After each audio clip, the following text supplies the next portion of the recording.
বন্ধুরা আজকে একটু অন্যরকম ব্লগ নিয়ে আসলাম। রান্না, তার মধ্যে অনেক কিছু আছে, দেখতে থাকো। ছোট হলেও অনেক কিছু আছে, ব্লগটা দেখো। ডিম যেমন রান্না হয়, সেদ্ধ করে ভাজা করে রেখে যেমন রান্না করতে হয়, সেম পদ্ধতিতেই পেঁয়াজ রসুন কষিয়ে মশলা যা যা দিতে হয়, তারপরে আলুর বদলে আমি লতিটা দিয়েছি, ব্যাস সেম পদ্ধতিতেই দিতে হয়। তো জলটা একটু কম পরিমাণে দেবে। আর ওদিকে বাদর বাদরি নাচা শুরু করে দিয়েছে বাড়ির মধ্যে, দেখো। আর এটা ছানার বড়া।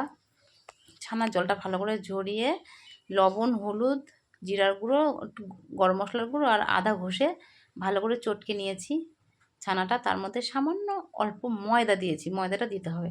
আর আলু পটলের রসা যেমন হয় আদা জিরা বাটা দিয়ে রান্না যেমন করে, অনেকে পেঁয়াজ রসুনও খায়, আমি যেহেতু ছানা দিয়েছি তাই গন্ধটা থাকবে না ছানার, তার জন্য পেঁয়াজ রসুন দিলাম না। মা আমি একটু আরও বেড়াতে যা যাচ্ছি দেখো মা, অবস্থা দেখো। বিকেলবেলা একটু সন্ধ্যাবেলা একটু মার্কেটিং করতে যাবো মা, ব্যাগটা 2 লাখ টাকা দাও মা।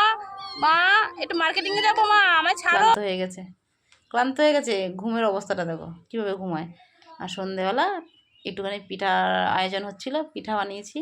তো এটাকে চষি পিঠা বলে, অনেকে হাতে করে কাটে, কি অনেকে কি নাম যা, এক একজন এক এক রকমের নাম দেয়। যাই হোক, আমি স্পিডে এরমভাবেই হাতে কাটি, শিলের উপরে।